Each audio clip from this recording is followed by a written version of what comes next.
पर उपस्थित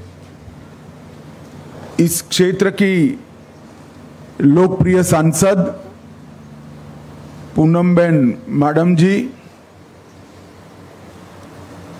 यहाँ के लोकप्रिय विधायक पबूबा माणिक जी, मेरे साथ दिल्ली से आए हुए भारत सरकार के गृह सचिव श्रीमान अजय कुमार भल्ला जी, डॉक्टर सुजोय लाल थाउजन, डीजीपी बीएसएफ, हमारे जॉइंट सेक्रेटरी गृह मंत्रालय श्री पीवी रामाशास्त्री, अपर महानिदेशक पश्चिम कमांड सुरक्षा बल, और आज इस कार्यक्रम में आए हुए भाइयों बहनों और हमेशा जिन पर मुझे नाज है ऐसे मेरे बीएसएफ के सीमा प्रहरी जवानों को मेरा नमस्कार। आज यहां पर अभी कुछ देर पहले एनएसीपी के भूमि पूजन का कार्यक्रम हुआ। वैसे तो अस्थायी रूप से एनएसीपी में सैकड़ों तटीय सुरक्षा के साथ जुड़े हुए कई राज्यों के पुलिस कर्मियों की ट्रेनिंग का काम नेशनल कोस्टल पुलिस एकेडमी समाप्त कर चुकी, परंतु इतनी विषम मौसम और विषम भौगोलिक परिस्थिति में इस कार्य को सातत्यपूर्ण तरीके से और सुचारू ढंग से करना है तो एक स्थायी प्रशिक्षण की व्यवस्था चाहिए। और इसीलिए मोदी जी के नेतृत्व में भारत सरकार ने 450 एकड़ से ज्यादा बड़ी भूमि के अंदर राष्ट्रीय कोस्टल पुलिस एकेडमी की शुरुआत यहां पर की है और आज इसके संपूर्ण विस्तृतीकरण का भूमि पूजन आज यहां पर हुआ है। भाई आप बैठ जाइए जरा, दोनों कैमरामैन सेट कर बैठ जाओ, मैं यहीं रहने वाला हूं।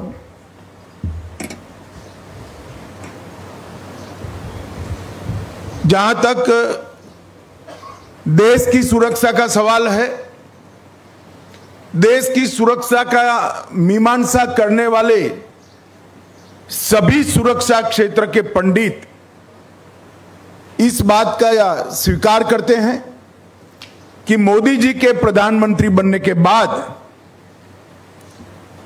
देश की सुरक्षा मजबूत है, हमारी सीमाएं सुरक्षित है और सीमा पर रहने वाले नागरिक और देश के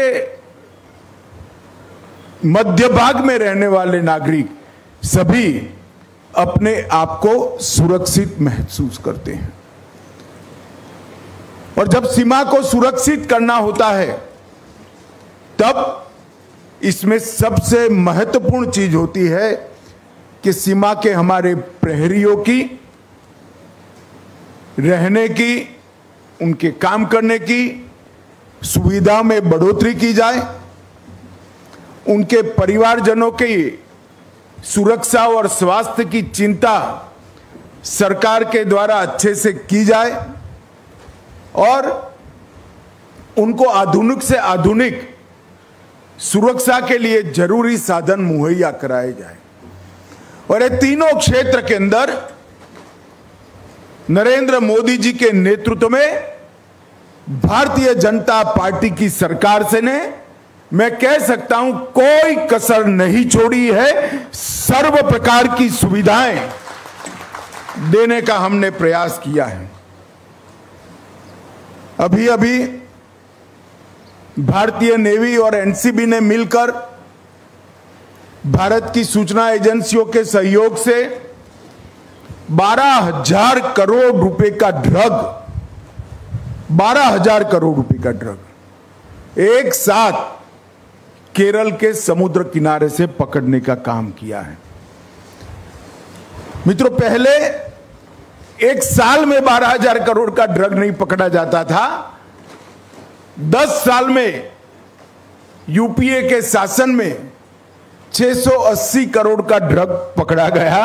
अब एक ही खेप में 12,000 करोड़ रुपए का ड्रग पकड़ने का काम भारत की सुरक्षा एजेंसी ने। यह बताता है कि मुस्तैदी बढ़ी।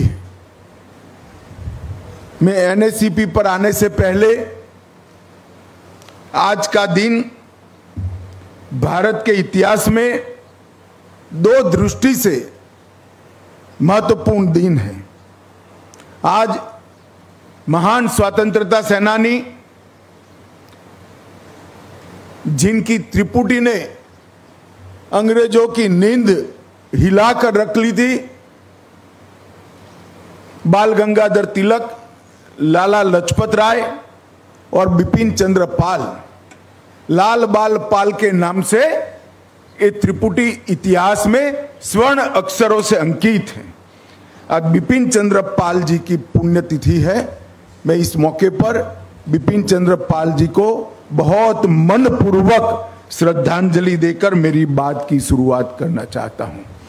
आज के ही दिन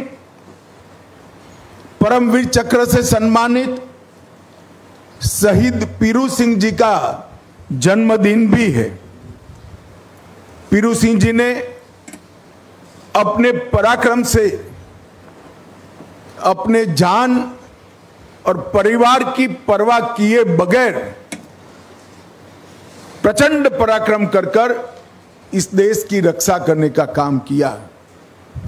आदरणीय प्रधानमंत्री जी ने पीरू सिंह जी के स्मृति में अंडमान निकोबार में एक द्वीप का नाम भी, पूरा द्वीप शहीद पीरू सिंह द्वीप के नाम से नामांकित किया है। आज पीरू सिंह जी को भी मैं यहां पर मनपूर्वक श्रद्धांजलि देना चाहता हूं। मित्रों, कई बार कई जर्नलिस्ट और कई प्रकार के डेवलपमेंट की मीमांसा करने वाले लोग कहते हैं कि मोदी सरकार आने के बाद सीमाओं पर खर्च अनेक गुना बढ़ गया है जहां कम लोग रहते हैं।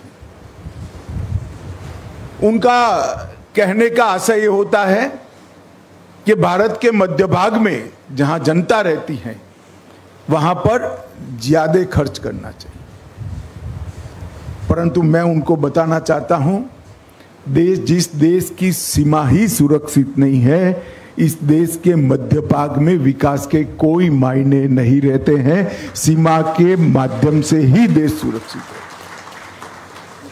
और हमारे देश की बात करें तो 15,000 किलोमीटर, 15,500 किलोमीटर लंबी भूमि सीमा है और 7,516 किलोमीटर लंबी समुद्री सीमा इस देश को ईश्वर ने दी है। और पड़ोसी भी ऐसा मिला है जिससे हरदम जागरूक रहने की जरूरत है। ये जो हमारी 7,516 किलोमीटर की सीमा है, उसमें से 5,422 किलोमीटर मेनलैंड की सीमा है और द्वीपों की 2,000 किलोमीटर की सीमा है। और कुल मिलाकर समुद्र किनारे पर 1382 द्वीप समूह, 3337 तटीय गांव, 11 प्रमुख बंदरगाह, 241 गैर प्रमुख बंदरगाह, space, defence, atomic energy, petroleum, shipping वगैरह 135 एस्टैब्लिशमेंट ये 7,516 किलोमीटर की समुद्री सीमा पर है। अब इसकी सुरक्षा जिन लोगों को करनी है, चाहे वो सीमा सुरक्षा बल के जवान हो, चाहे तटरक्षक के जवान हो, चाहे कोस्टल क्षेत्र में बने हुए अलग अलग राज्य और केंद्र शासित प्रदेश के पुलिस स्टेशन, उनके लिए कोई स्पेशलाइज्ड ट्रेनिंग की व्यवस्था नहीं थी। जब समग्रता से दरियाई सीमा की सुरक्षा पर मुंबई पर आतंकी हमले के बाद विचार शुरू हुआ, तब इसकी जरूरत महसूस की गई कि एक ही प्रकार का रिस्पॉन्स और एक ही प्रकार का रिस्पॉन्ड ये तट के हर पुलिस स्टेशन से, हर सीमा सुरक्षा दल के जवान से और हमारे कोस्ट गार्ड के जवानों से मिलना चाहिए। वो तभी हो सकता है जब एक सुनियोजित तरीके से तटीय सुरक्षा के लिए प्रशिक्षण की व्यवस्था की जाए। 2000 विचार तो हो चुका था, मोदी जी प्रधानमंत्री बने। 2018 में मोदी जी ने नेशनल कोस्टल पुलिस एकेडमी की मंजूरी दी और इसको श्री कृष्ण की नगरी से नजदीक ये ओखा की पवित्र भूमि पर स्थापित करने का निर्णय किया गया। मैं यहां पर कहना चाहता हूं, हम लोग द्वारकाधीश की नगरी को द्वारिका के नाम से जानते हैं। द्वारका गुजरात में द्वारका कहते हैं। द्वारिका का मतलब है देश का प्रवेश द्वार। और उस वक्त हमारी समुद्र सीमा से व्यापार का एक बड़ा केंद्र भगवान श्री कृष्ण ने मथुरा से आकर यहां बनाया था। और उस वक्त द्वारिका से लेकर सोमनाथ तक यादवों के द्वारा, यादव साम्राज्य की सेना के द्वारा द्वारिका से लेकर सोमनाथ और गिरनार तक पूरी तटीय सुरक्षा की व्यवस्था भी भगवान श्री कृष्ण के वक्त सात्यकी ने करी थी। और आज मोदी जी की कल्पना से समग्र देश की तटीय सुरक्षा का प्रशिक्षण का काम उसी श्री कृष्ण की भूमि ओखा में हो रहा है। ये मेरे लिए तो कम से कम बहुत आनंद का विषय है। यहां पर 28 मई को फुल फ्लेज एकेडमी बनाने का निर्णय किया गया। मैं इस भूमि पर आया था निर्णय करने से पहले। भूमि देखकर डर लगे ऐसा माहौल था कि यहां प्रशिक्षण कैसे हो पाएगा, मगर मैं सुजोलाल 1000 और इनके आईजी जो है हमारे गुजरात क्षेत्र के, दोनों को बहुत बहुत मनपूर्वक साधुवाद देना चाहता हूं कि केवल 1 साल के समय में आज उन्होंने यहां पर एक कर दिखाया है जो असंभव था। मेरे मन में तो मोह था कि एकेडमी गुजरात में रहे। अब मैं मंत्री था, मैंने निर्णय कर लिया।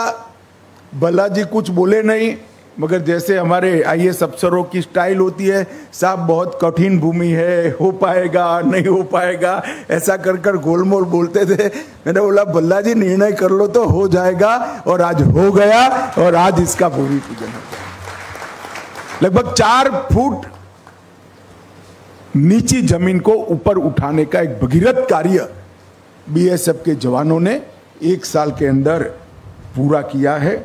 और यहां पर पूरे देश भर के तटीय पुलिस स्टेशन के कर्मियों की संख्या का योग करें, इसका टोटल करें तो 12,000 होते हैं।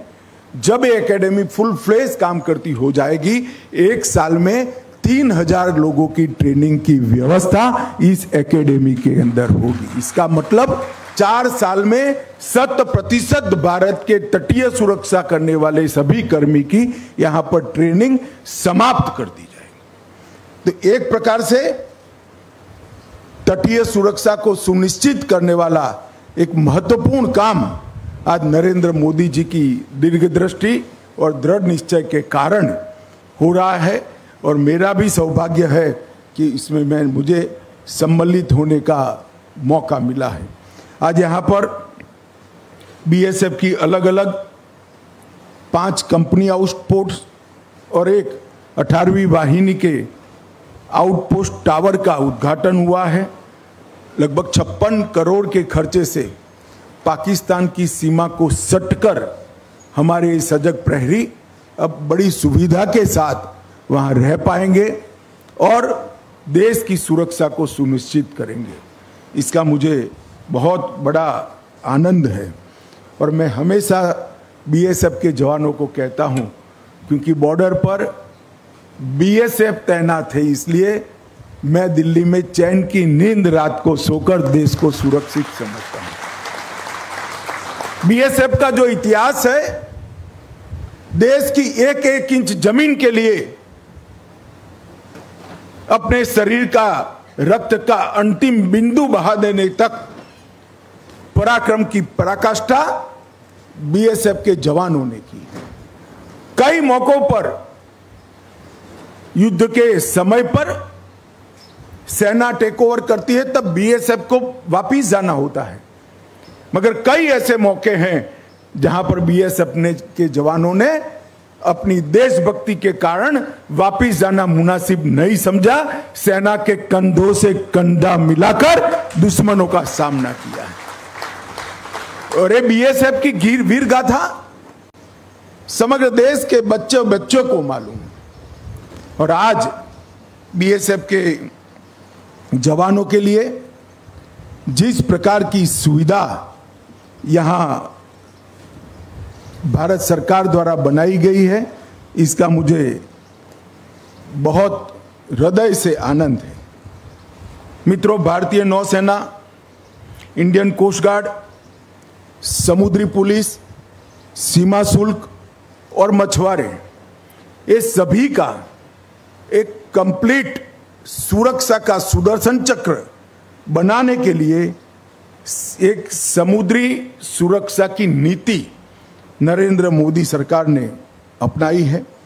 खुले समंदर में भारतीय नौसेना के जहाज और विमानों के द्वारा सुरक्षा की जाती है। मध्यस्थरी के समंदर में भारतीय नौसेना और तटरक्षक बल इसको अंजाम देते हैं। टेरिटोरियल वाटर के अंदर बीएसएफ की वाटर विंग इसको अंजाम देती है और गांव में मेरा देशभक्त मछुआरा सूचना का माध्यम बनकर देश की सुरक्षा को सुनिश्चित करता है। और ये सभी आयामों पर भारत सरकार ने एक सुगठित तटीय सुरक्षा की नीति अपनाई है और एक इंटीग्रेटेड विचार कर बनाई गई नीति और रणनीति के माध्यम से हमारे तट को सुरक्षित करने का काम किया है।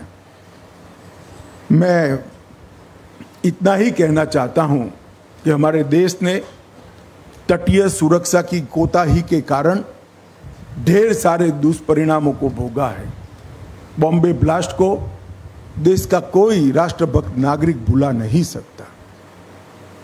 थोड़ी सी चूक के कारण 166 निर्दोष नागरिकों की जान चली गई और समग्र दुनिया में देश की सुरक्षा की किरी मुंबई आतंकी हमले ने की थी। ये तटीय सुरक्षा की सर्वग्राही नीति के बाद मैं मानता हूं कि ऐसी घटनाओं को करना दुश्मन के लिए प्रयास अगर वो करेंगे तो दांत खट्टे करने वाला जवाब यहां से उनको मिलेगा। और इसके लिए ये इनका प्रशिक्षण बहुत महत्वपूर्ण है। कुल मिलाकर कई स्तंभों पर एक तटीय सुरक्षा की नीति को हमने आलेखित किया है। तटीय सुरक्षा और इंटेलिजेंस के मामले में समन्वय और संवाद, संयुक्त तटीय गश्त द्वारा पेट्रोलिंग के प्रोटोकॉल तय कर निश्चित समय अंतराल पर पेट्रोलिंग की व्यवस्था, मछुआरों की सुरक्षा, 10 लाख से ज्यादा QR कोड वाले आधार कार्ड मछुआरों को दिए जाना, 1537 फिश लीडिंग पॉइंट पर सुरक्षा की व्यवस्था को सुनिश्चित करना, और ब्लू इकोनॉमी के लिए बनाए हुए सभी मत्स्य बंदरों पर भी सुरक्षा सुनिश्चित करना। ये सारी चीजों को जोड़कर तटीय सुरक्षा के लिए एक अभेद दुर्ग बनाने का काम भारतीय जनता पार्टी की नरेंद्र मोदी सरकार ने किया है। मित्रों, હું ગુજરાતમાં આવ્યો છું ત્યારે ગુજરાતનો જ છું, અહીંયા જ જન્મ્યો, અહીંયા જ મોટો થયો। 1982માં હું પોરબંદર વિદ્યાર્થી પરિષદના કામથી આવ્યો હતો અને કોઈના ફટફટિયા પર બેસીને પોરબંદર કેશોદથી જતો હતો। પોરબંદર જિલ્લો ચાલુ થયો ત્યાં એક બોર્ડ માર્યું હતું કે પોરબંદરની સીમા શરૂ થાય છે અને કાયદો અને વ્યવસ્થાની સીમા અહીંયા પૂરી થાય છે। કોંગ્રેસના રાજમાં પોરબંદરની જેલ નોટિફિકેશન કાઢીને બંધ કરવી પડી હતી। પોરબંદર દરેક પ્રકારની દાણચોરીનું સમગ્ર ભારતનું કેન્દ્ર બન્યું હતું અને જ્યારથી નરેન્દ્ર મોદી સરકાર આવી એ બોર્ડ ઉતરી ગયું, જેલ ચાલુ થઈ ગઈ અને દાણચોરો ઉચાળા ભરીને બીજા રાજ્યોમાં જતા રહ્યા। નરેન્દ્રભાઈએ ગુજરાતને સુરક્ષિત કરવાનું કામ કર્યું, ચાહે કચ્છની જમીની સીમા હો, સરક્રીક હો, હરામી નારું હોય કે પોરબંદરનો દરિયાકાંઠો હોય કે દ્વારકા, ઓખાના, જામનગરના, સલાયાના દરિયાકાંઠા હોય, એને સુરક્ષિત કરવાનું કામ ભારતીય જનતા પાર્ટીની સરકાર અને નરેન્દ્રભાઈએ કર્યું। અને આજે નરેન્દ્રભાઈ દેશના વડાપ્રધાન તરીકે એ જ પદ્ધતિથી બધી રાજ્ય સરકારો અને કેન્દ્ર સરકારોને સાથમાં રાખીને દરિયાકાંઠાને સુરક્ષિત કરવા માટે અહીંયા આ ટ્રેનિંગની એકેડેમીની સ્થાપના કરી છે। આ ટ્રેનિંગ એકેડેમી આપણા સૌ ગુજરાતીઓ માટે ગૌરવ છે કે સમગ્ર દેશના બધા સમુદ્રી રાજ્યો અને કેન્દ્ર શાસિત પ્રદેશોના સમુદ્રી પોલીસ સ્ટેશનના ટ્રેનિંગનું હબ અહીંયા પર આ તટીય સુરક્ષાની ટ્રેનિંગ એજન્સી બનવાની છે। આજે હું આવ્યો છું ત્યારે ઓખા અને દ્વારકાવાળાઓને પણ હૃદયપૂર્વકની મારી શુભકામનાઓ છે। આપણા જવાનો અહીંયા રહી આખા દેશની દરિયાકાંઠાની સુરક્ષા માટે ટ્રેનિંગ સેન્ટર ચલાવવાના છે। એ દેશનું ધ્યાન રાખશે, તમે એમનું ધ્યાન રાખજો એવી મારી ભલામણ છે ભાઈ। કારણ કે બીએસએફના જવાનો જ્યાં રહે ત્યાં પોતાના ઘરથી સેંકડો કિલોમીટર દૂર રહે, ના મા હોય, બાપ હોય, ના પત્ની હોય, ના બાળક હોય, ના બહેન હોય, એ પણ આપણા જ નાગરિકો છે અને આપણા માટે જ પોતાના જીવનના જુવાની કાળના સુવર્ણ વર્ષો દરિયાકાંઠા અથવા તો જમીનની સીમા પર કાઢતા હોય છે। અને સૌરાષ્ટ્રમાં, ગુજરાતમાં ને એમાંય પાછા સૌરાષ્ટ્રમાં આ આપણા મહેમાનોને ધ્યાન રાખવા માટે હું ભલામણ કરીને જવા માગું છું। आप सौने ओखा द्वारकाना नागरिकों ने और बीएसएफ के सभी सुरक्षा कर्मियों को मेरी मन से बहुत बहुत शुभकामनाएं, बधाई। मेरे साथ फिर से एक बार बोलिए, भारत माता की, भारत माता की, वंदे।